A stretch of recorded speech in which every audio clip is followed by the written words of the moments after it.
not good enough. The fans demand better, right? And if you were a league, I like that his passion kicks up. Like, I don't know if you've noticed it. If you've listened to the last couple of podcasts, like, a lot of things will happen. Some of his teams, it's like, oh yeah, that's disappointing, whatever. But it's like CONCACAF Champions League. Ah!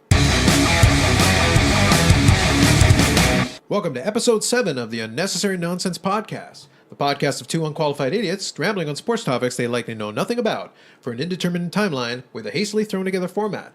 Brought to us this week, copied directly from the IRC channel, #podcast format.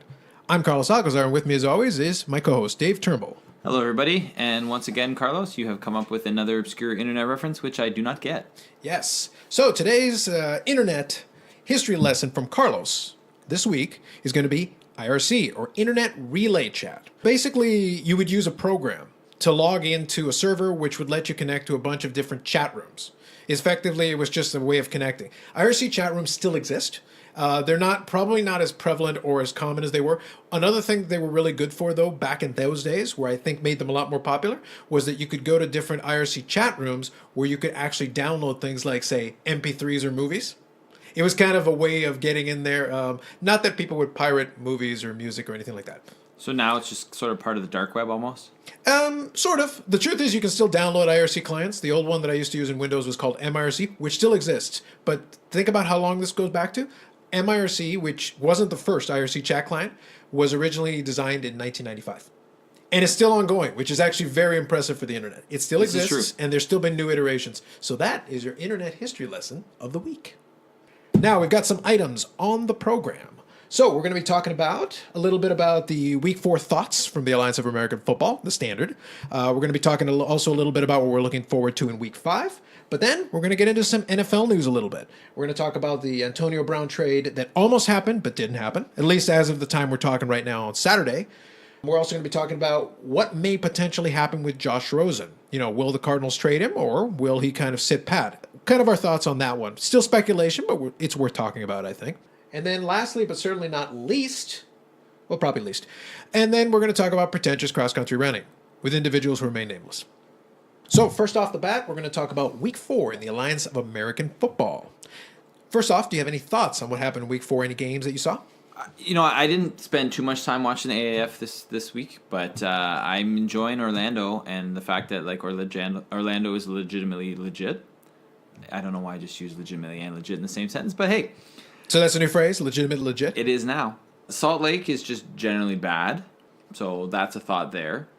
Birmingham coming up short, you know, I was a little bit surprised with that. And I'm also kind of wondering what's happened to Arizona. Like, they came off the bat flying, and the last couple of games, they've definitely not been hot shots. Oh, look at you. The truth is that I think a lot of my thoughts, and this is where I'll kind of subtly plug the YouTube channel, and we'll plug that more at the end. But I did have another one of my week 4 thoughts in this case about the way the games went.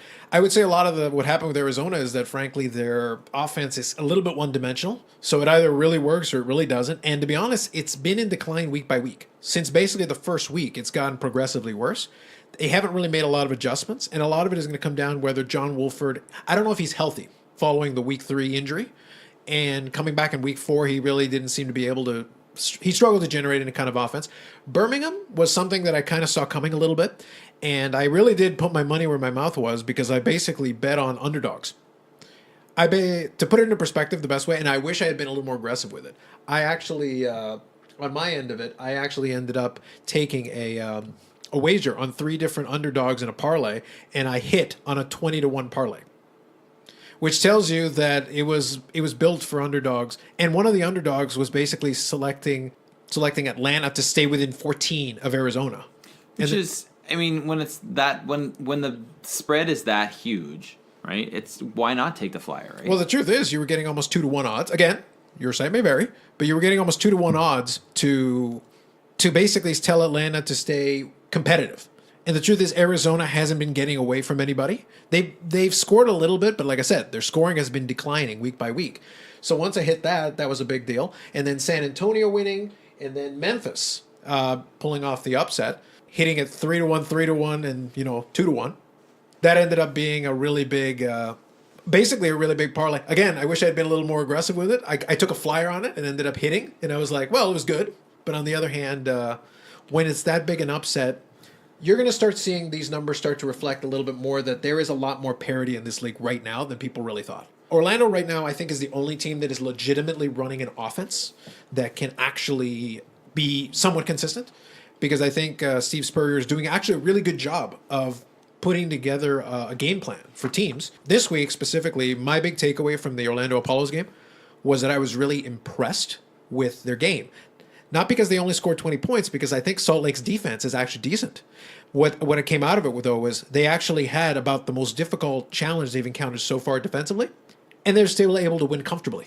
Yeah. That tells you that they're really putting together a good game plan. Yeah, I'm looking forward to the game this week between Orlando and Birmingham. Another great, Birmingham has a great defense. So Yeah. if they win that one, I mean, you never know what can happen in a one-off, but I think they're well positioned for winning the whole thing. And it's nice to see, a team like Memphis finally get a win. So now we at least know no one's going to go over. Yeah, which is good too. I think the biggest difference for Memphis and Atlanta both is that they, through various circumstances, got to put in probably better quarterbacks. I think Aaron Murray is better for Atlanta, and Mettenberger is infinitely better than Hackenberg. Well, that's a move that Memphis should have made long ago. Yeah. Right? They waited too long to make that quarterback change. I genuinely don't know what the attachment was to Hackenberg, why they kept trying to trot him out there. They had 2.5 games to try to generate something, and it just wasn't happening. And at a certain point, Mike Singletary really has to be looking on the field and go, we're not generating anything. You may as well try somebody else. And Mettenberger has been solid. He's been good enough to be a huge improvement over Hackenberg. Aaron Murray, the jury's still out, but he is showing signs that he can be pretty good, and he was great in the SEC. Like his background in Georgia, he set records over there. So the truth is, you at least give the guy a shot. If you give Hackenberg that much of a leash, you should give Aaron Murray a little bit of a leash as well. Yeah, I think it also brings up one other point that a league like this, I think, always does, is as a developmental league, the same thing with like AAA baseball or the AHL or anything like that, is where do you draw the line between trying to win and trying to develop players? Because your league exists to develop players, but how much can you do that at the expense of your team succeeding, right? Because you still need to draw advertising dollars. You still need to get butts in the seats. You obviously, for a team morale point of view, you also want to try and win. So it's like, where is that line exactly between developing, right? Somebody like Hackenberg, and saying like, hey, let's give him a whole season and see how much we can actually develop this player. Or, you know what? He ain't doing it. I don't think he's going to do it. Let's bring in the other guy because we can develop him better, and he gives us a chance to win. I think from a development standpoint, your point's fair. I think the development standpoint argument, though, loses a little bit of steam when it's none of these guys are like 20-year veterans on their last legs being thrown out there. It's not like we have any 35-year-old quarterbacks that are taking one last shot at trying to get into the NFL. Not at the moment. Right now, most of the quarterbacks they have are pretty young. Relatively speaking, they still got theoretically time to make one more crack at an NFL roster. So really, I would take whatever the best quarterback is and try to develop that one. Because if one of them's simply not showing it, there was something missing in their game that prevented them from continuing to play at the NFL level for some reason. There was something missing. The idea that you can run them out there and they can struggle at this level, which isn't all the way up at the NFL level, they don't need to dominate, but they need to at least look competent. And the problem was Hackenberg didn't even look competent. The whole point that I made, for the Birmingham example, I saw some potential in Luis Perez, but I've also seen regression every single week. Like, it's gotten worse. He's starting to make dumb throws. And up to this point, he hasn't been fully punished for those dumb throws because they've been dropped instead of being intercepted. As soon as they start being intercepted, it starts looking progressively worse. In terms of Trent Richardson on the other side of the offense, averaging under 2 yards per game in the last game. Under 2 yards per carry. Yeah, under 2 yards per carry in the last game was terrible. It's inexcusable. The fact that he's been getting touchdowns whenever they get close enough to the end zone, basically whenever they get lucky enough to get close enough, is great and all, but it's misleading. He's had 4 games and he's averaging 40 yards a game for 4 games. That's not great. And he hasn't, and it's not as though he hasn't gotten carries. The reality is he just can't create any holes for himself, and he can't get away from anybody. So he can basically get through the first hit, but then he doesn't go anywhere. Yeah. And the thing is, he's been in the NFL, so he should know how to do this, and he should be able to develop something on his own. It's going to be interesting to see kind of what happens as far as that's concerned. But Birmingham's offense, frankly, is terrible. And if they can't improve that, it doesn't matter that their defense will keep them in the game and keep them from getting embarrassed. But they won't prevent them. They won't help them unless the defense starts scoring points for them, basically. Right. So we'll see how that plays out. And if the defense can do that, then all bets are off. Sure, they're going to have to go with the 2000 Ravens technique, and I don't know if Ray Lewis is coming out of Birmingham right now. So real quick, the games coming up for this week, as Dave mentioned, we're going to have Orlando Apollos at 4-0 taking on the Birmingham Iron, who, despite their defeat last week, are 3-1. Still the two best teams in the league overall. In terms of record-wise. Salt Lake will be taking on San Diego. San Diego really doesn't look good, and really, unfortunately for San Diego, one point that I should make is that Philip Nelson, who looked really good. I liked Philip Nelson with that team. He is basically out for the season. That was the last update from his injury. I think it was collarbone, if memory serves me. So that's really unfortunate for San Diego because they were really getting some momentum going between him, and they were showing some really. Mike Marks seemed to be finding ways to start to develop. That offense was starting to show some promise. On the Sunday games, we're going to have Memphis taking on Atlanta. Originally, both teams winless, but now they each have one win. So now they're both looking to try to get 2 wins in a row, get to 2-3, and start trying to put themselves back into contention. And then the Sunday nighter is going to be San Antonio taking on the Arizona Hotshots. Both teams really need the win to get back some momentum. San Antonio did win the game, so which is good for them. But Logan Woodside hasn't looked great, and Arizona has been struggling a lot. So John Wolford really is going to have to step up his game, and if he's still injured, then that's going to be a problem for them. They're going to have to develop some kind of offensive chemistry somewhere on the field. So that's week 4, and then looking forward a little bit to week 5. So now let's talk about some National Football League. First, speculation time. Woohoo! Yes, it is time to discuss. You are the Arizona Cardinals, David Turnbull. Now, you can draft Kyler Murray in the first round, and then you get to get rid of a top 10 draft pick in the quarterback position from last season. What do you do? It's tough. Honestly, it's tough. I think if you're Arizona, It's really not, but go on. well, I think you draft Kyler Murray. I That- think you take the flyer. I think I understand the logic behind it, but I think let me put it this way. Strategically, this is my problem with it. Whether you think Kyler Murray is the answer or not, if you legitimately think Kyler Murray is the answer at 5'10", basically maybe 200 pounds, if you think he can take the pounding as an NFL quarterback and you think he can do enough, bear in mind that Josh Rosen may not end up being a great NFL quarterback, but the Arizona Cardinals' offensive line was historically bad. They were frankly terrible. Sam Bradford started last season. Now, Sam Bradford's not a superstar, but he looked god-awful. And then Josh Rosen looked god-awful. So my sample size last season tells me anybody behind center would have looked awful last year. Does that mean that Josh Rosen is the answer long-term? No. But as a general manager, though, you were basically hitching your wagon to Kyler Murray because what you're saying is, last season we made a mistake. You traded up to get Josh Rosen. You're the general manager. This was your decision. So now you're basically saying after one season that you last year, you know what we made a mistake. What we meant to do was to draft a quarterback this year. No, that's a sign of a bad organization. That's basically you basically giving up on your own. So what happens if Kyler Murray struggles? Are you going to draft another quarterback next year? Like you won't be around to do it. No, fair enough. You fair won't be enough. around. As a GM, you're going to get fired. Correct. But there's also the possibility that if you're really seriously considering trading Josh Rosen at this point, then maybe they did see something last year that really put them off. Maybe it wasn't necessarily on a field. It could be an off-field thing. Again, this is just speculation. But if you're that convinced, if you do get rid of him, that you should, then I think it's more than a bad offensive line. Right? Otherwise, this makes no sense. I think the Cliff Kingsbury, easy for me to say. I think that factor has to be weighed in as well because I think he wants to play with Kyler Murray. I think he believes that he suits the style of coaching that he wants to do, which is fine. You can take that input into consideration. Here's the thing. I don't have an issue with them necessarily doing it. I don't agree with it because I don't think it's going to turn out the way they think. This could potentially be a great thing for Josh Rosen because the Cardinals are a terrible team. So the truth is, if he gets traded to, let's say it plays out. They draft Kyler Murray and they decide to trade Josh Rosen out for a draft pick or something. Well, right now, Josh Rosen's value is relatively low. He didn't have a good season. So some of the shine is off of that. And then the Cardinals already ate the original signing bonus and all that. So he's still on a rookie contract. So for somebody else who frankly doesn't have a good quarterback at all, that's a flyer you can take. Even if you're not sure 100%, like the risk is relatively low for the team trading for him. If you get a draft. Now, if it turns out that Josh Rosen is actually a decent quarterback, and now you've put a chip on his shoulder, he could potentially punish you for the next 10 years for your crass mistake. Well, as a person who's not a fan of Arizona specifically, that would entertain me too. Yeah. But again, it's not a smart business model. It's not, because you really are taking a lot of the risk, because if you draft Kyler Murray, trade Josh Rosen even is a serviceable NFL quarterback. If Kyler Murray is anything less than that, you basically look a complete moron. Like, you've done effectively nothing. And you get to look at this play out from the unemployment line. So we'll see kind of how that plays out, but that is interesting. The NFL has, this week, I would say, the NFL has thrown out some interesting storylines.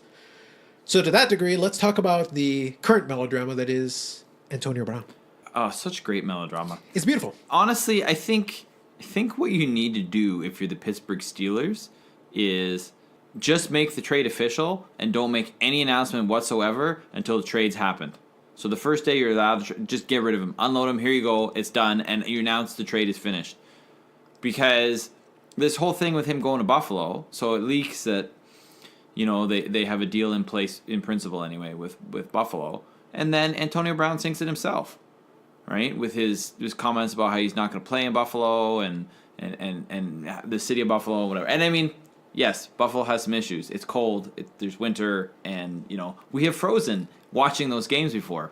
But Buffalo is close to sunny, scenic Tonawanda. True. Like, I'm just saying, shout out to the people of Tonawanda. And there's a story about that'll be covered another day, but sunny, scenic Tonawanda, Dave, how can you not love being near sunny, scenic Tonawanda? Hey, you know what? There's also evidence of some really famous people, some really good players who didn't want to go to Buffalo and turned out to love it. See Jim Kelly. Yeah, no, the reality is this. Here's the thing. From Antonio Brown, so I have two minds of this. So the truth is the trade didn't happen. Just so we're clear, the trade did not happen. It's interesting, though, because it plays into the issue that Antonio Brown has effectively created for himself. Antonio Brown is not the first player to want to be traded ever. No, not even by a long shot. The truth is, though, there's nothing wrong necessarily with wanting to be traded. The problem is wanting to be traded 1 year after you signed a 4-year deal. And also, well, somehow it's always about how you go about it too. Yes. Right, where you basically take yourself out of the last game of the season, and then you're just trashing everybody on Twitter and social media, and you know what I mean. Like, if I'm an NFL team right now, I don't want him. I don't want him on my team. I know he's a great player, right? But as a Saints, I don't want the Saints to sign him because he's too much of a distraction. And what he's doing right now is he's taking his own trade value down. Right? So those teams that maybe want to pick him up because he's, you know, an elite player aren't going to do it because they don't really need to. You're going to end up having to go to a team that sucks like Buffalo if you don't want to play with Pittsburgh, because otherwise you're just going to Pittsburgh isn't going to play him next year. If the no trade happens, he's not playing for Pittsburgh next year. So they're just going to fine him for not playing or something. Yeah. I think the issue you run into. So first is that component of it that we're talking about here. The second component of it, from my standpoint, is this: Antonio Brown. I think he decided to play checkers when he should have been playing chess. Like, somehow maybe he's playing mahjong. Like, I don't know what he's trying to play. Like, he's playing a game that's wrong for whatever his objective is. You want to get traded, fine. You're not the first person to ever be in that situation. You go to the team and you tell them you want to trade him. But then you don't go on social media every 3 seconds. You basically shut up. Like, if I was advising him, my objective would be like, listen, the best thing for you to do right now is to shut up. Your job is not to antagonize Pittsburgh and make them dig in their heel. They basically left Le'Veon Bell as an asset on the shelf for an entire season rather than trade him away for something out of sheer stubbornness. As far as the Antonio Brown contract situation is concerned, what he's done, though, is other teams are going to look at him. I'm sure someone is desperate enough to make that deal. And basically, if the price falls down enough, they're not going to get a first-round draft pick. They may not get a second-round draft pick. If it drops down to maybe a third-round draft pick, someone may be desperate enough to take a flyer on him anyway. But there's two things you have to bear in mind. Desperate teams tend to be bad teams. So now let's say Antonio Brown finds a team that he's willing to sign with. The team then has to agree to basically restructure his contract. Well, the truth is, if you're a lot of the teams, if you have any sense at all, why on earth would I restructure my contract with you? You agreed to the contract in the first place. Why didn't you just take a 1-year contract then? If you wanted to be a free agent again right away, take a 1-year deal. You agreed to a 4-year deal. You're like, oh, the guaranteed money's run out. That's not my problem. And the thing is, if you play on the field, it's not as though he's on a rookie contract. His contract is fairly high. I don't know if he's the highest paid player, wide receiver in the NFL, but he's got to be up there. Oh, for He's sure. got to be close. So basically, all he has to do is go on the field and play. Now, you say it's not guaranteed money, 100%. But you agreed to those terms. When Kirk Cousins signed his deal, I think most reasonable people think that Kirk Cousins overpaid. But Kirk Cousins' deal was actually a little bit less than what the market was for a quote-unquote high-end quarterback because he took more guaranteed money. The thing about his deal is that a lot of it's guaranteed, which is unique in terms of NFL contracts. Well, if Antonio Brown wanted to set a precedent, he could have taken lower per year, but made it all guaranteed. They might have been able to work out a deal like that. But he wanted the maximum dollar, the flashy number, and the cap hits high. So if you're a team, you have to then give the Pittsburgh Steelers something where you really don't want to because you're taking all the risk. And then you have to try to see if you can negotiate a deal with Mr. Big Chest, who's basically going to mouth off at every turn. And if he's not happy, and if the team is mediocre, even if the team's not terrible, if the team's mediocre, you probably have a mediocre quarterback. Because if you're a mediocre team, you have a mediocre quarterback, more likely than not. Well, his statistics were compiled with Ben Roethlisberger throwing to him. Ben Roethlisberger's probably a jerk. By all accounts, he's not a great teammate. He's not a great leader. He's none of those things. But he's a good quarterback. And he has won a Super Bowl. Yeah, but he knows how to play quarterback. He's won 2 Super Bowls, and he's been to 3. So the thing is, you can't say that he can't play. He can still throw the football. And the whole thing is like he's a diva. Yeah, you know who else was a diva? Brett Favre. And you dealt with it. Brett Favre held the team hostage. Oh, I'm going to retire. Oh, never mind. I don't want to retire. All right, trade me. Like this stuff happens. It's part of the deal. But and one of those salient points that was been made a couple of times when I've been listening to the talking heads talk about it is Antonio Brown wants to be a quarterback, but he's not a quarterback. He plays a dependent position that relies on a quarterback, and he resents that a quarterback is being treated better than him. But the problem is the quarterback, to be blunt, is more important than you. Of course. It's the most important position on the team. It's just reality. Because if you have a terrible quarterback, the greatest wide receiver in the world is not going to overcome it. Ask Larry Fitzgerald, who's been a top-tier great wide receiver for a long time and had a smorgasbord of terrible quarterbacks, to the point that Larry Fitzgerald specifically, when asked about Antonio Brown, said, maybe you shouldn't have done it that way. Basically, I'm paraphrasing, because you don't know how good you have it. Larry Fitzgerald has no reason to say anything, but at the same time, he's looking at his own situation and go, I'm going to have a Hall of Fame career, and I've only had a handful of good to decent quarterbacks for brief periods of that time. Yeah, like Larry Fitzgerald is a smart guy. Yeah. Like he's a really intelligent guy. Yeah. And he knows. Because he knows the line, right? And he's the opposite, because he produced while having a fairly good attitude. Like, people actually like Larry Fitzgerald. If Larry Fitzgerald was on the market right now, teams would give up first rounder. Oh, for sure. And there would be no issue. And the truth is, Larry Fitzgerald has been extremely loyal to Arizona, probably to his own detriment. I agreed. But the thing is, people will respect him for that by the end of the day. And we go back to. Now, here's a question for you to finish this topic off. It's kind of going back to the wide receiver thing. Have you given any thought to what I asked you a couple of weeks back about best wide receiver on a Super Bowl winning team? Some, but it's hard. It's actually to go back. Like, I still think I may be in the Jerry Rice category. I went into Pro Football Reference, and I found wide receivers that were good on different teams. You were talking elite, years. though. You're saying elite. I was wide saying receiver. elite. Probably the closest I came up with was Victor Cruz in one of the Giants ones, because he had 1,500 yards receiving that year. But he was third in receiving. I think Megatron was first. But in that era, Megatron was like the elite wide receiver of that era. That's Calvin Johnson of the Detroit Lions, for those of you who don't understand what that means. Yeah, but that's it. So the thing is, and the Victor Cruz was a great year. 1,500 yards receiving is phenomenal. But it was one time. I think the next year he also had 1,000 yards receiving, and then he kind of dropped off. Yeah.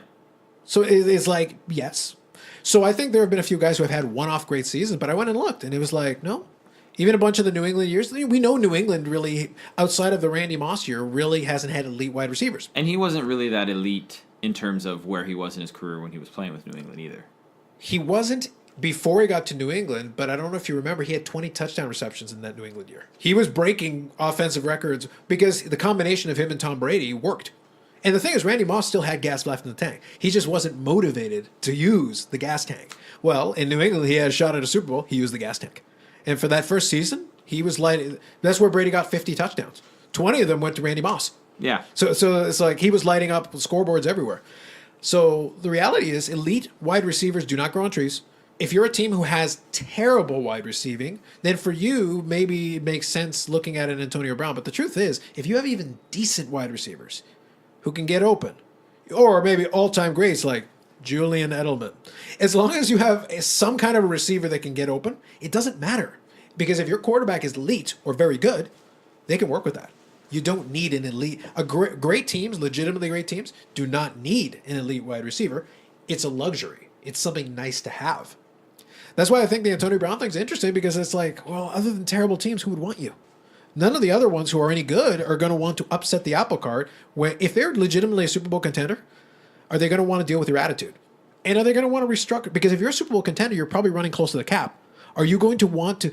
Do I want to lose maybe players on defense or other offensive players in order to make room in the cap to fit you, Mr. Big Chest, and your big contract with your guaranteed money? I'm like, you take one of the names that gets thrown out here during this situation is like, all the New England Patriots are like, you think Bill Belichick's going to give a wide receiver $20 million? Absolutely not. And guaranteed money? He's like, no, thank you. Pass on that. At that point, you're going to have to give me draft picks to take them, because there's absolutely no way. Yeah. So, like I said, a good team or a great team, a contending team who's close to the cap, that doesn't make sense. Go to Buffalo, Antonio. You might as well, because maybe they'll at least think about it. All right. So that was the Antonio Brown melodrama. Will give us, I think, some amusement until finally the signing happens. But that's enough Antonio Brown talk, I think, for now. Are you satisfied that we have covered our Antonio Kosha? I am satisfied. Yes. Yes. All right. At last, let us talk about. All right. Moving on to the main topic. All right. All right. All right. It's time for pretentious cross-country running report with Dave Turnbull. Hey. So here's my thing, and I've had a lot of thoughts on this week. So the CONCACAF Champions League entered its next phase this week. So you have now 8 teams left, 4 matches, 2 legs each as before. So you have 4 MLS teams. You have Houston Dynamo, Atlanta United, New York Red Bulls, and Sporting Kansas City left in it. Which is, so it's I'm talking about from a league perspective for MLS, which is good. Every single one of those teams lost. Every single one. And they all lost to a team. This is bad?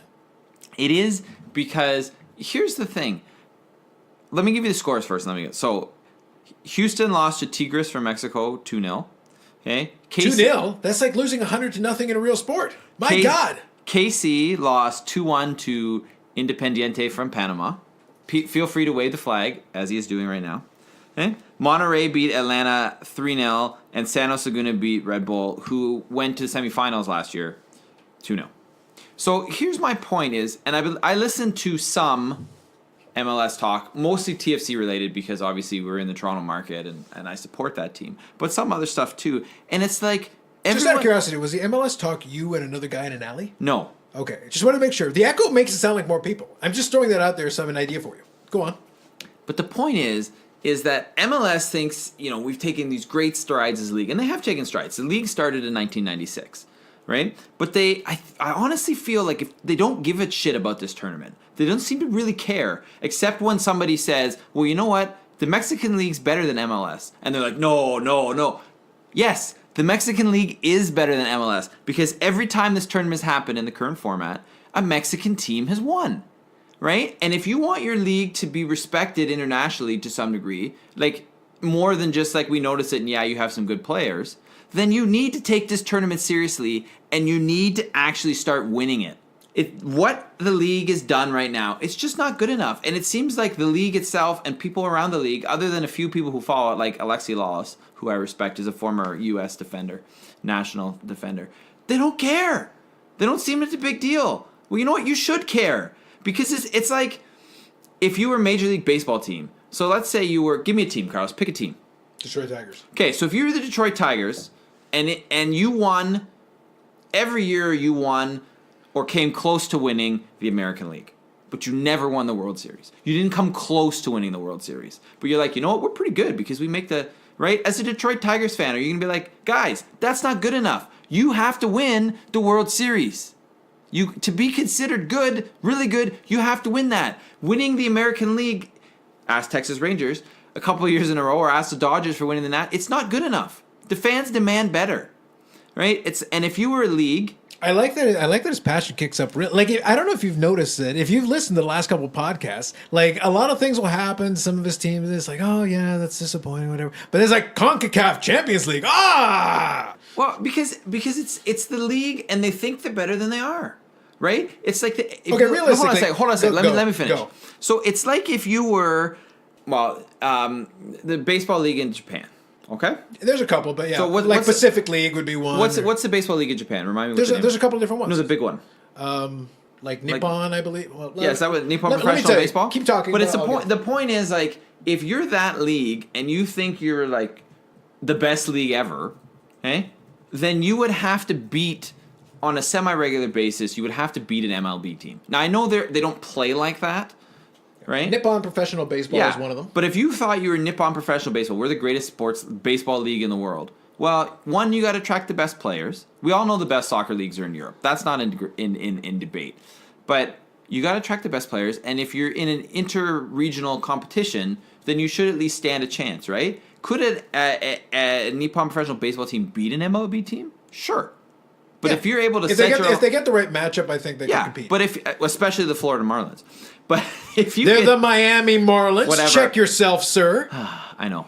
But the point is if you think you're a great league, then you got to compete against the other supposed great league. And the point is, it's not good enough for MLS. And I wish people around the league would acknowledge that fact, that you got to do better in this tournament, and the league, because of the way it's structured, needs to do more to support those teams to try and get them over that hurdle. Okay, so here's my question. I have now made my point. Sure. So here's my question. I appreciate your passion, but realistically, where does MLS legitimately rank? To me, like as an observer from the outside, and I'm making assumptions, so correct me if I'm mistaken. Will do. In my thought process, I believe you've got like your Premiership, and then you've got like tiers there, and then you've got various international leagues all over Europe and all over different parts of the world, because soccer is super popular internationally. Yes. So there are even some great national leagues in Europe, I would think would be superior to MLS. 100%. So here's the thing, like why I get the passion, but at the same time it's like how much are they supposed to take it seriously when it's like realistic they're like the 14th best league? No, what I'm saying is if you give it a European example, right? So let's say you're England. The English Premier League, who thinks they're the best league in the world. Sure. Okay? And top to bottom, they probably are the best league in the world. Okay? They have a continental championship as well, which is the UEFA Champions League. Okay, UEFA being the governing body of soccer in Europe. England rarely wins that tournament. They have won it. So Manchester United have won it. Liverpool have won it. Right? Chelsea has won it. But the point is, they're not winning it all the time, but they're competing. They're getting up there. They're getting to semifinals. Liverpool was in the final last year. They lost, but they were in the final, right? So your point is it's they're a regular competitive. thing. They're competitive. They're regularly competitive, exactly, right? Now, you as a league in North America, like a soccer league in North America or Africa or Asia or wherever, you shouldn't be comparing yourself to Europe because they can play. It's more popular over there. The money and they can play the players way more money on app like. From top to bottom in your roster, you're gonna make more money. I would think that financially, if you're still at the top of your game, like I remember when David Beckham came and played in MLS and stuff like that. Well, David Beckham was at the tail end of his career, legitimately. Yeah. Now they are attracting some lesser names that are sort of in the prime of their career that are solid players. But my point is not that you're trying to compare MLS to Europe because it's not going to happen, right? I mean, maybe it does one day, but it's not going to be in either of our lifetimes. But the point is, the next step you can compare yourself to is the region. And what's the best league in the region? Mexican League, Liga MX, right?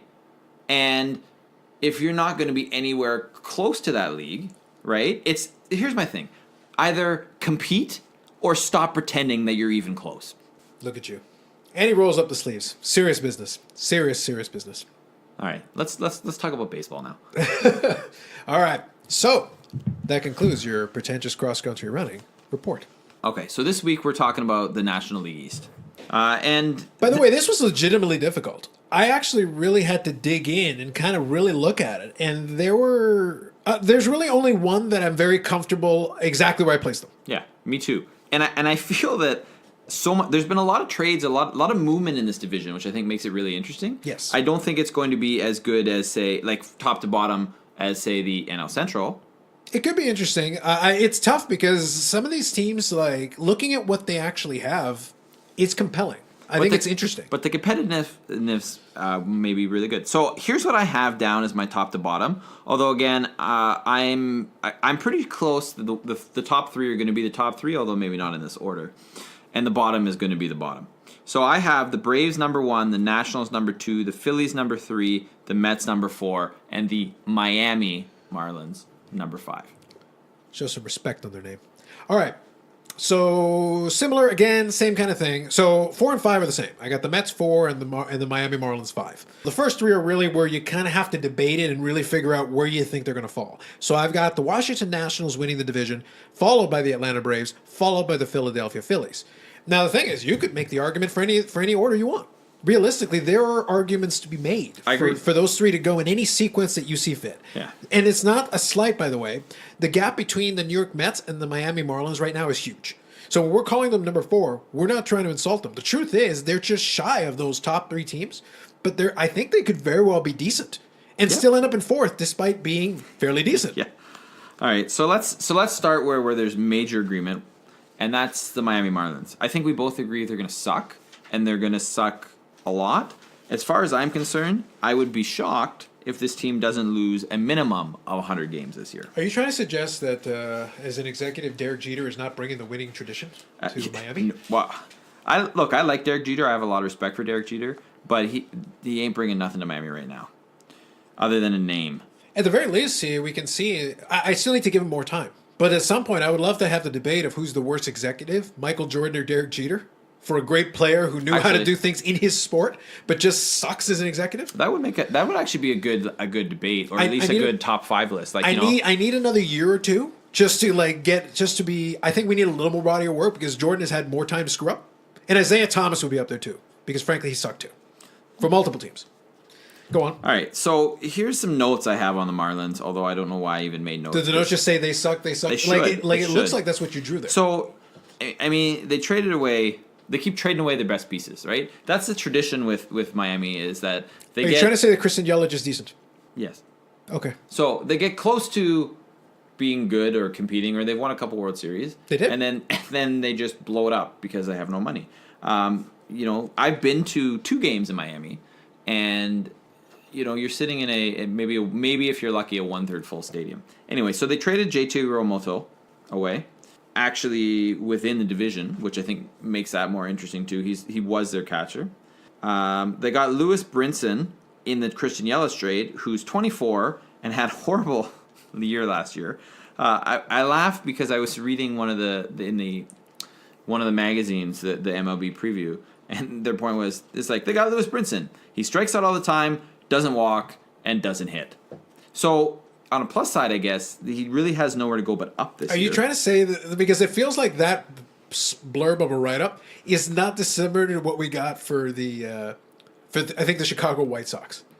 Yeah. Yeah, basically like, even if they lose 100 games, it can't be worse. It can't be. True. And then let's see what else I had. Like their starters are like, I feel rather no names. Pablo Lopez, Victor Alcantara, Caleb Smith, who had 88 strikeouts in 77 and a third innings. He put his opponents to 220 batting average.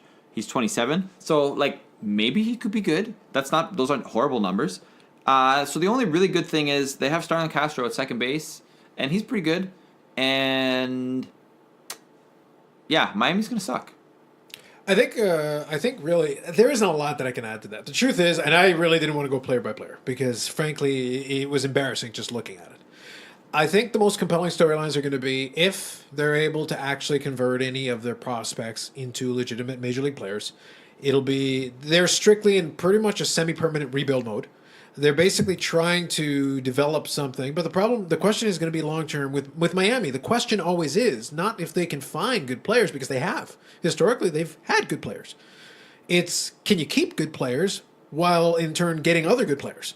Can you actually build a full lineup as opposed to component parts that are decent that you eventually trade for other component parts? And can you make people in Miami care? I think that's a bigger. I think Miami's a terrible. Florida in general is a terrible sports state. To be honest, I think the only Florida team that I can say has any consistency is maybe like Florida Gators football or something, and I think that's more the college thing. It's like the students are there, the students are interested and engaged. Like in college sports, I'm sure they draw, but in professional sports, the Florida Panthers, no. But they have 3 NFL teams, Carlos. 3. So anyway, no. Yeah, and I would say the only team that really drew at one point was Miami Dolphins because at one point they were good. That's really what it came down. They were great at one stage, going back to the 70s. But that's, and there was some excitement during the Dan Marino era, but like the Dan Marino era has been over for a while. Yeah. I don't see what they can do to recover it at this point, especially in the baseball one, because the Miami Marlins fans that still remain from the Florida Marlins days have been burned too many times. They do have 2 world championships, which is extremely impressive. That deserves some praise. They actually built 2 that 97 team was legitimately good. But, and even the second one, I think it was 2003? Yeah, I think I want to say. that's what I have in my mind too. So the reality, though, is that's extremely... 2 world championships in 6 years. 2 completely different teams. They weren't even close to each other. The first one got completely dismantled. Yeah. And then they built a second one. Extremely impressive. But the truth is that, like, any fans that carried over from that era have had basically 16 years to be burned since then. So even if you build another good team, what confidence do they have that you're going to retain it? You can only burn a fan base so many times where they just stop trusting you. And I think that's where Miami is at this point. It's not so much that whether the team is good or bad. They just don't trust you. They think if you ever get good, it's going to become the Montreal Expo thing. If you get good, so you're just going to trade them away. So how am I supposed to get invested as a fan? Why am I supposed to be interested if you're just going to betray my trust again? Yeah, exactly. So fair enough. So that's it for Miami Marlins. All right, so let's move on. I'm just going to go talk about the teams we have most agreement on. So let's go to the Mets next. I think the Mets are interesting, and I think interesting for the wrong reasons right now, mostly because of their GM and his alleged, supposed, their conflict of interest with his agent days and that kind of jazz. As the patron saint of shadiness, I approve. So they got Robinson Cano and Jed Lowry in the trade. I feel like, that gives them some... Like, they have potentially interesting pieces. So you have those two. You also have people who are already there who are good, right? Like, you have Syndergaard, but Syndergaard needs to stay healthy. The Cy Young Award winner. You have Jacob deGrom, who's still a solid pitcher, right? You have Yoenis Cespedes, but the question is, how healthy is he, and what is full strength for him now? Mm-hmm. Wilson Ramos is a great hitter. And then if you're looking for something to potentially look forward to, you have Brandon Nimmo, who had a 404 on-base percentage last year. And so you're looking at someone who's probably going to score you at least 100 runs. So, like, there's some pieces there. I don't trust this team to, A, stay healthy, and B, be consistent. I think the health is a legitimate concern. The Robinson Cano pickup is interesting because I think he has something to prove. He had an 80-game suspension last year. But when he came back, he hit well. So the thing is that Robinson Cano, I think, is still capable of being a good hitter. That's just an asset in the lineup. Now, that's assuming he can A, stay healthy, B, doesn't get pinged for another suspension, which would be bad. But I also think he has something to prove. I think he needs to kind of prove, from his standpoint, he's got to prove his worth as far as his capabilities. I think he's got enough pride that if he can play the full season and do what he needs to do, I think he can provide some good offense for them. Jacob deGrom, I don't think is going to fall that far off right after a Cy Young Award year. He pitched extremely well for a team that wasn't that great. Now, the thing is, if they're even decent and he can kind of pitch it near the level it is, that can only work well in his favor. Noah Syndergaard's health will be a concern if he can actually pitch a full season, and if he can continue to be effective for a full season. And I will say, if good news for New York Mets fans, you don't have Jose Bautista.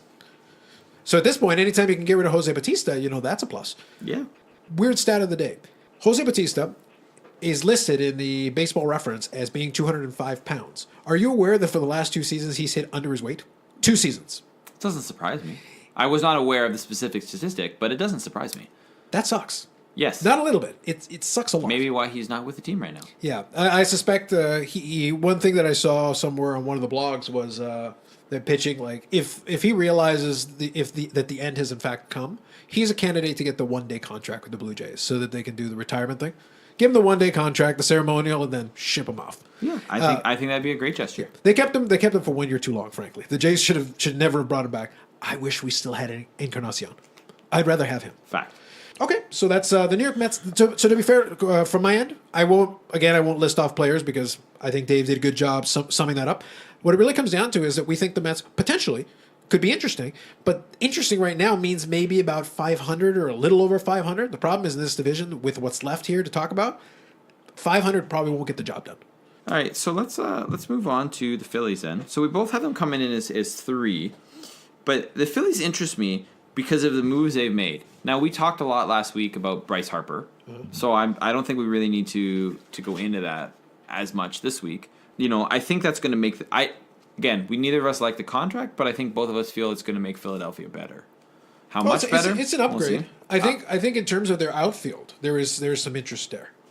You also have JT Realmuto, who, as I mentioned previously, was traded from Florida Marlins. He's a great catcher. So Miami Marlins, you really hate this. You really want to keep the Florida going. I can see that. Sorry. And then I like the name better. What can I say? Even though, the alliteration now is, I guess what they're going for. Anyway, you have Rhys Hoskins, who's 25. And because of Bryce Harper going there and with Andrew McCutchen as well, he gets to play first base now, where he's a lot more comfortable with than being in the outfield. Yeah, I think that's going to be helpful to his development. I think that exactly. So you got Andrew McCutchen, who I said previously, now playing outfield as well. 2013 MVP, not that long ago. No, not far removed. He's still a good player. He's great. Yeah, he's still a great player. Then you have decent pitching, right? You have Aaron Nola, you got Jake Arrieta. I'm cool with that. You have, in terms of like a player to watch for, you got Nick Pivetta, who went 7-14 with a 4.77 ERA last year, and then he had 188 strikeouts and 164 innings. So if you're looking at the track record, he's probably going to get a little bit better. So I think the question here is, how do all the pieces come together? Because you made a lot of moves, and they're sort of really, I wouldn't say throwing it all in to go for it all this year, but you're hoping that your window within a couple of this year, next year, or maybe the year after, with a couple more moves, or even maybe at the trade deadline, because that always changes things too. If you can make some good trades in July, depending on where you are, I think Philly's on an upward direction. I'm just not sure with all the pieces coming together that they're going to be better than either the Nationals or the Braves this year. That's fair. I think what's going to be interesting about that is, with McCutchen and with Bryce Harper, I think what they're obviously shooting for, really trying to add, a more formidable area to their lineup as far as the outfield is concerned. And defensively, I don't think either guy's really a liability. They're both pretty decent, even at this stage. And McCutchen really hasn't aged out that much. So right now, I think he's still got productive time left in his career, and this could be potentially really good. So you're talking about a 20 to 25 home run guy, combined with Harper, who's supposed to be, he should be, hopefully, a 30, 35, 40 home run guy. So you've just added maybe 60 home runs of pop from your outfield. And the team batting average last year was 234. So both those guys I would expect to hit over that. So realistically, you're improving your team hitting as a whole. So that's 2 spots in your lineup. That's pretty good. Again, as you mentioned the pitching. You've got Jake Arrieta. You've got Aaron Nola. It's not something that has been added to the lineup, but given how aggressive they're being, I would be curious if they would be a player for Dallas Keuchel, because he's still out there as a free agent. So if maybe you want to, because right now if Aaron Nola is your, an emerging ace, Jake Arrieta is still solid, maybe a Dallas Keuchel is kind of a number 2, number 3 guy. Yeah, I think that's strong. That's part of the problem when you're doing a preview as early as you are. Even though I don't think to now, like when we started, yes, but doing now is not that, we're not that far removed from the beginning of the season, not at all. Sure. And there's still some big names out there that could potentially change things quite drastically, depending on if they sign and where they sign. Yeah, I think the reason I bring up the name is that it feels like Philadelphia, given that they went so hard for Bryce Harper, it feels like they're being really aggressive. Well, I think it would send a strong message to the Philadelphia market if they went and picked up like a Dallas Keuchel. While Dallas Keuchel might not be an ace at the moment, he's still a good, remember what we talked about before. If you're talking to me about a pitching staff, of course I want to have like a top tier ace. But if I've got a great number 2 and a great number 3, or a very solid number 2, solid number 3, I feel great about my chances as far as playing well during the regular season, going deep, getting to the playoffs. Adding these components that they've got now, which should improve things, having some good pieces already in place, and being able to potentially pick up a great either number 2 or number 3, depending on where you see him, starter, without having to give up anything but money. If you're Philadelphia, that's not a terrible idea. There's other teams that should think about it as well, but if you're Philly and you're really pushing, you were almost 500 last year. You started strong and faded down the stretch. Hopefully, these other additions mean you won't have that issue this year. But adding another piece to pitching feels like you're kind of going for it. So that's just something to keep in mind that may be a thing, depending on how aggressive they want to be.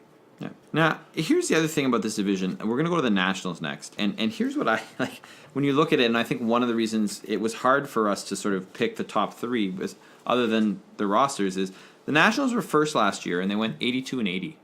Woo! So, there's a lot of room for improvement. They have a great pitching staff, right? So you have Max Scherzer and you have Steven Strasburg already. In fairness, I would say they really underperformed last year to their capability, to the roster. Like, if you look at the roster last year, they really should have played better. Yes, on paper they were not an 82-82. Yes, they should have been a lot better than that. And Sanchez as well. But the thing I like, and the move that I really liked, was they got Patrick Corbin from the Diamondbacks. Wait, quick question. Did you say they won the division? I believe so. That was Atlanta. They won 90 games last year. Did they? Oh, that's right. They did. Sorry. Yeah. But they were came still, I think they were still a My bad. playoff team last year. But they. No, you know what? No, In they 82, weren't. no, sorry. No, sorry. Yeah. My apologies. You're thinking of the previous year. Right. Yep, just wanted to make sure we got that right. Right. Okay. They were still better than an 82 win team is the point. Yes.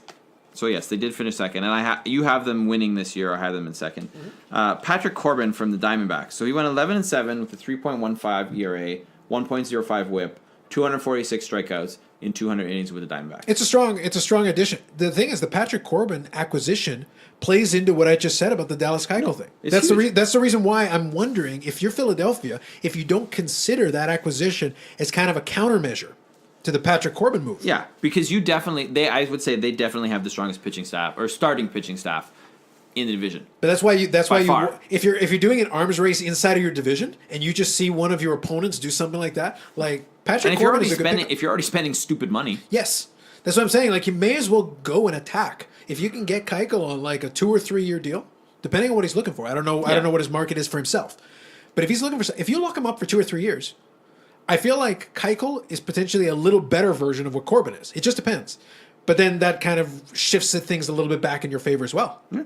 With those numbers in the NL West, which is a tough division. Yeah. I mean, I'm liking that starting pitching staff. The other thing I really like is Juan Soto. So last year, .406 on base percentage, .517 slugging. He's 19. Yeah. There are a lot of people that are saying he's better than Harper, or going to be better than Harper. I think the consensus right now with Washington is, yes, they lost Bryce Harper, but they have these really good young players that it's almost like, okay, we can live with that. Because the Nationals made a legitimate attempt to re-sign Harper. They offered him a ton of money as well. $300 million for 10 years is not an insult. It's not an embarrassment. They did take a legitimate stab at it, but they were probably looking at their coffers and saying, the coffers look pretty good. There's some talent here already. Yeah. So I mean, I think they're going to be good. It's just a question of, does it all come together? I think we both agree they underachieved last year. Yeah.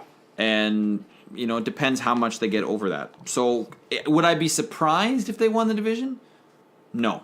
But I'm still sticking with the Braves for that. Yeah, I think what my prediction contingents upon is, do they meet their potential? Does Max Scherzer continue to be Max Scherzer?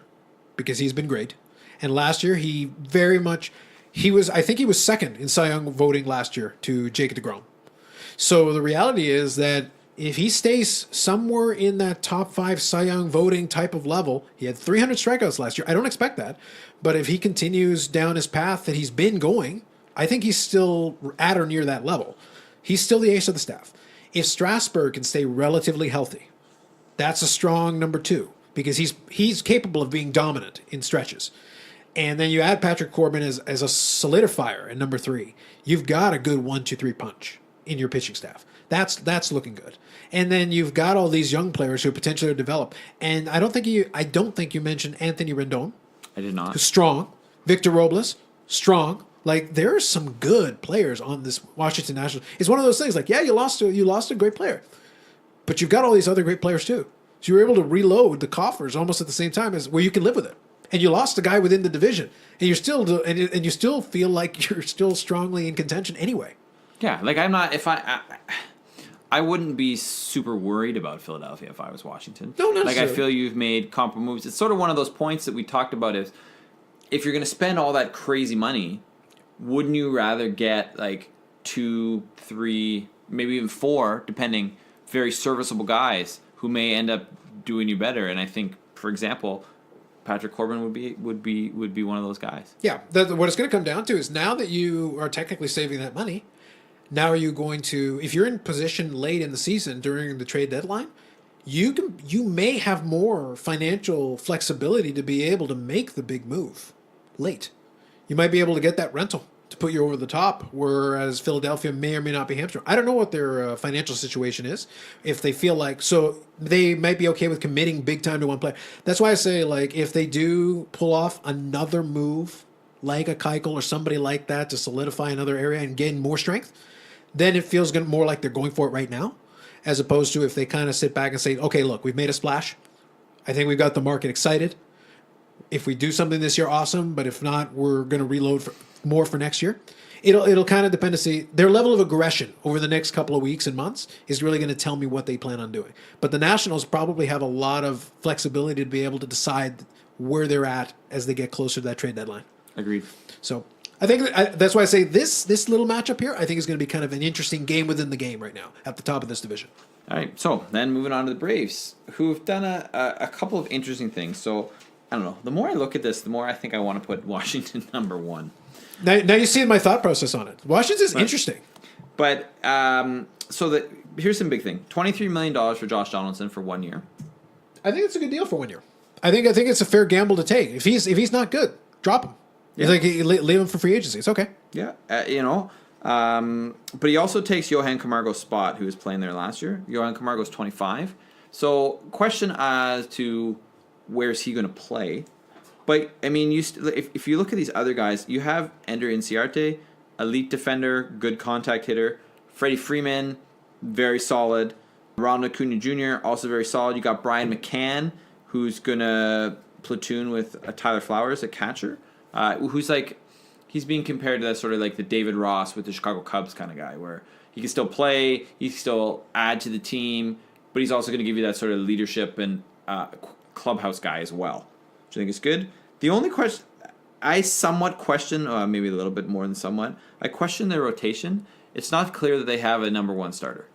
Yeah, that's fair. So you have, I don't even know how to say this, Fultonutz, Newcomb, Tehran, Kevin Gossman, Tuki Toussaint. These aren't names that are jumping off the page at you. I don't think. I think it's interesting because the Atlanta Braves is a franchise that fascinates me because they've managed to do something that seems almost impossible in the modern era.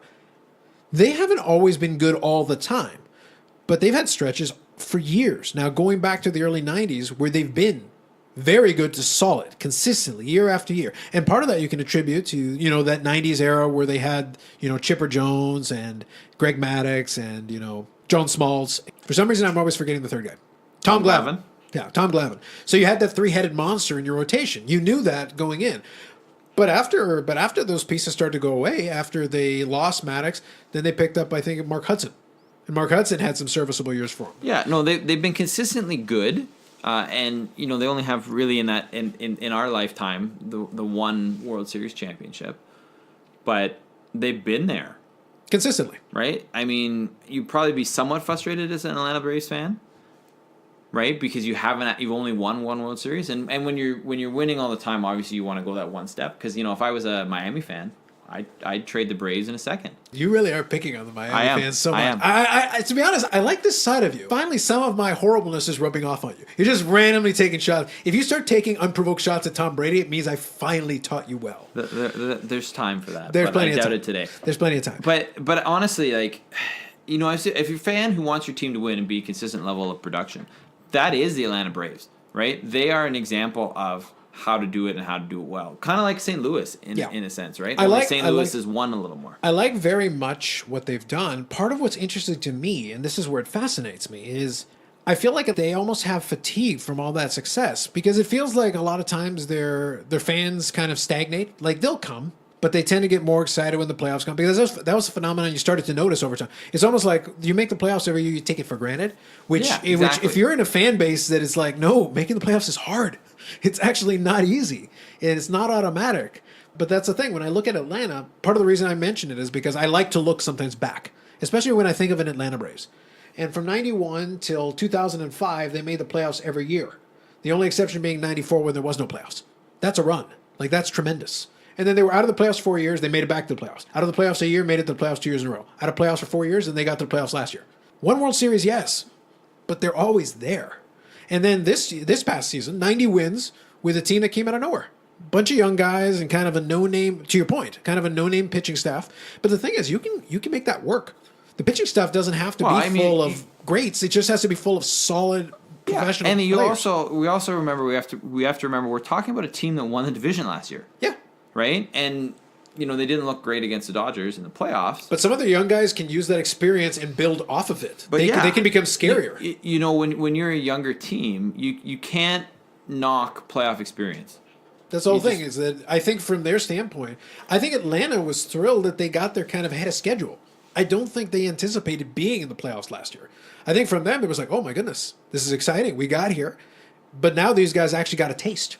So now where the question is, okay, do you guys want to come back? Are you willing to do what needs to be done to take that leap forward? And then if you're Atlanta, if you start getting in a position where in the next year or two they start feeling like consistent contenders, then you can start making those serious moves. Yeah. You can pick up that veteran starter or something. The one thing I see with Atlanta and the one thing I question is I don't really see Atlanta taking a huge drop off in any way. The question is, with the moves that Philly has made, with the moves that Washington has made, they need to take a leap up. They need to take a next step in an upwards direction. And do they have all the pieces that they need to do that? Right? I think for sure they're going to compete, and I think they will be better than Philadelphia. The question is, are they better than Washington? Washington underperforms, then for sure. So, you know what? I'm just going to stick, for the record, since it's on the air, I'm going to stick with them as number one, and we'll see what happens at the end. Yeah, I think it's going to be interesting kind of how this one plays out. That's why I said this division was interesting to me, because as I started looking through it, I was like, I like a lot of these teams. A lot of these teams interest and fascinate me. And the one point I'll add about the Josh Donaldson thing, where I mentioned it, is that, again, it feels like a relatively low risk, potentially high reward thing. Josh Donaldson only played 52 games last year. So the question becomes, is he on a downward trend? Technically, yes. But the reality is, between 2013 and 2017, he was averaging 33 home runs and 98 RBIs. If he can come back to that average level, $23 million is a lot of money in real world terms, but in baseball terms, if I get a 1-year rental for a guy who hits 33 home runs and about 100 RBIs and hits about 280, I accept. These are terms I can live with. Yeah. And that's just an extra bat in the lineup that Atlanta didn't have. No, so that's not a bad I think thing. it's worth taking if they're going to spend $23 million on it. Yeah. And if worse comes to worse, if you decide then that maybe it's worth it, because he's only turning 33. This is going to be his 33th season. So I don't feel like he's aged out yet necessarily. So no, I don't think so. So the question really is, can he come back for a full season, be healthy, and, return to a little bit of that form? If he can do that, I think that's only going to help Atlanta's chances in being at the top of this division, potentially. So that's very good. So as far as the National League East, I think that covers the main things. Anything else you want to add that you feel we've maybe left out? No, I think we're good in terms of our NL East preview. Awesome. So next week will be the final MLB preview, a little bit closer to home, the AL East. Basically, Baltimore is going to suck. Toronto's probably going to suck. And Tampa Bay may or may not suck. Well, the Yankees and Red Sox will be pretty good. That's true. So, maybe we can do the review in about 5 minutes. That'd be kind of funny. So, hopefully you enjoyed this. Ready for it? Penultimate episode in our series. I like it. You got to bring the penultimate out there. This was the time. I appreciate it. This was the time. It. So, the penultimate episode in our little series previewing the 2019 Major League Baseball season. As Dave said, next week will be the final one. We'll do the American League East, which is closest to home. We're not that far from Toronto right now as we speak. We'll take a closer look at it and kind of see these teams again, because obviously we see a lot of them already, but the truth is it's good to look at it again with fresh eyes. So that's really going to be interesting for next week. And then after that, we'll have some fun. Maybe we'll talk a little football. We'll kind of see how things play out with the early part of the baseball season and what topics we want to talk about going forward from there. Now, we're going to talk about first what we're looking forward to this week, followed by shameless plugs. Woohoo! What are you looking forward to this week? So I would take basically a couple things. Yelling at the screen is something related to CONCACAF. Yes, probably. But it probably won't be the actual TV screen because they don't air the games in Canada. But what I'm looking forward to right now is about the time I normally start to really actually pay attention to the NBA and the NHL, because we're getting closer to the playoffs there. Things are starting to come together. One second. Can I stop you there for 1 second? Sure. I cut it out of last week's. Episode because unfortunately it felt kind of forced at the end because it didn't fit in. But we did briefly talk about LeBron James and the Lakers. Since you bring up the NBA, before we go into fully what we're looking forward to, real quick, because it actually fits a little better now that we didn't get all the way to the end. The dumpster fire that is Los Angeles Lakers amuses me. I've actually quite enjoyed watching it. And the semi-dumpster fire to this, the Boston Celtics, has also amused me. Yeah, right. So I mean, that's the thing. Like now, I'm paying more attention. I'm watching it. So that always interests me, and watching those games. So that's good. And then the other thing I'll be looking forward to is the UEFA Champions League. But only one particular game. I will be interested in watching the Liverpool Bayern Munich game, which is taking place. I wish I could remember. I think on Wednesday of this week. It's interesting. The aggregate score right now is 0-0, so it'll be interesting. And they're playing in Munich, so I'm very interested to see what happens with that game. I'm obviously rooting for Bayern, but we'll see what happens. But other than that, I have nothing really on my plate specifically that I'll be tuning into. Maybe something I do end up tuning into can become a topic for next week. But as for right now, that's what I got. How about you, Carlos? What are you looking forward to this coming week apart from UFC? No, I know you're going to go to the UFC. We're always going to talk a little bit about the UFC. It's the thing, especially when it's a fight night, which is on TV. You can catch that. I didn't get a chance to catch the last pay-per-view, but I'm going to try to catch a little bit of the replay a little bit later. I didn't. The card wasn't strong enough for me to want to pay for it. The shelling out the $65 is something that I have to always consider a little bit. It's got to be a strong card, but I think they had some good fights on there, and it'll be interesting maybe to potentially look at it on the replay. Because I do have the Fight Pass, so sometimes I can go back and watch. It's going to be a while before that one comes on, but we'll see when that happens. I'll quickly talk about the UFC card, and then we'll talk about the obvious. Well, let me do the obvious first. Week 5, Alliance of American Football, we're halfway through the season. So this is the midway point of the regular season. So obviously the matchups we already discussed, we're going to talk about. I am going to watch the games again, and I am going to probably put another video on the YouTube channel. Shameless plugs right at the tail end. I don't know if have you caught any of my previews, my recaps after? Of course, my friend. Part of it, really, if you hear kind of what we talk about here, this is a truncated version of it. This is the videos tend to be where I'm able to go directly after the games, usually on the Monday. It gives me a night to think about it and kind of put together my thoughts. And then since it is a video, I can kind of show you. Usually I'll take either screen grabs directly from the Alliance of American Football site, just so I can show you the stats, just to make life a little easier. Or sometimes I'll get in front of the camera directly and I'll put things on the screen so that you can see for yourselves. We're trying to make that a little bit more interactive. If by chance you do catch the video, love to get your feedback on it. Same as the podcast, love to get your feedback on it because we're trying to make it a little better all the time. Absolutely. And it's something we can try to do, but obviously the more we hear from you, it'll be easier for us to make those adjustments and make it more watchable or enjoyable for yourselves. So I'll be looking forward to that obviously this week, as well as the UFC card, which is going to be headlined by Derek Lewis taking on Junior Dos Santos. Derek Lewis, that's going to be kind of interesting. You know, Junior Dos Santos is kind of moving to the tail end of his career a little bit, but Derek Lewis is going to be, I think, kind of an interesting fight. If memory serves me, I'm trying to think if Derek Lewis is the one I'm thinking of. He's really more of a brawler. He's the one who, if memory serves me, in one of his last fights, basically looked punched out on his feet and was still able to secure a knockout in a fight he probably should have been knocked out in. And if I'm right, I'll pull up a clip of a post-fight interview that will probably make you laugh. He's an interesting dude, if it's the same Derek Lewis I'm thinking of. But the rest of the card is kind of okay. There's some good fighters on there. Ben Rothwell, you've got, let me see here, Tim Boesch. That's good. So the good news is this one's one of the ones on free TV. So in Canada, we got that on TSN, and I believe it'll be on ESPN there in the United States if that's where you are. So that's another thing to look forward to. Obviously, we've got some NBA on the docket. I can't give you specific games because I kind of tune in, and if there's something compelling, if I can watch the LA Lakers dumpster fire, I kind of do. It's a later game technically, so it's kind of fun to watch. But the Boston Celtics have also been interesting for me for the same reason. I'll see kind of how they round out. And I'm going to watch a little bit of Raptors as we go along slowly as we actually creep into the playoffs. Because I'll be interested to see, now that LeBron James is completely out of the playoffs, but also completely out of the Eastern Conference, what they can actually do. Because this year will be the telling tale, whether Kawhi Leonard comes back or not, it doesn't matter. It's going to be, you have these components. The East is more takeable than it's been in a long time. The team everybody thought was going to dominate the East is really not. What can you do with it now that you're in that position? You've got the Milwaukees, you've got the Bostons. Toronto's a contender. They're legitimately there. So the question is what they can do against the best of what the East has to offer right now. Yeah. So that'll be an interesting storyline playing forward, especially locally. For sure. No, it's always worth watching. Very good. So I think other than that, though, you said nothing else that you're looking forward to this week? We're good? I'm good. All right. So let's finish off quickly with shameless plugs. So I already mentioned the YouTube channel. If you're watching or listening on the YouTube channel, well, then you're already here. So then we'd love for you to check out the other videos we have. Like I said, I try to do a weekly review of that week's Alliance of American Football because we're kind of having fun with this league a little bit. It's kind of been enjoyable to have some football this time of year. If there's any other major breaking news story, I was so close. I really wanted the Antonio to Buffalo thing to happen. I was going to fire up the video. I was ready. Dave. I was ready. That would have been a good video. And then if That would've been a good video. Buffalo and Buffalo and Antonio Brown ruined it for me. We were this close.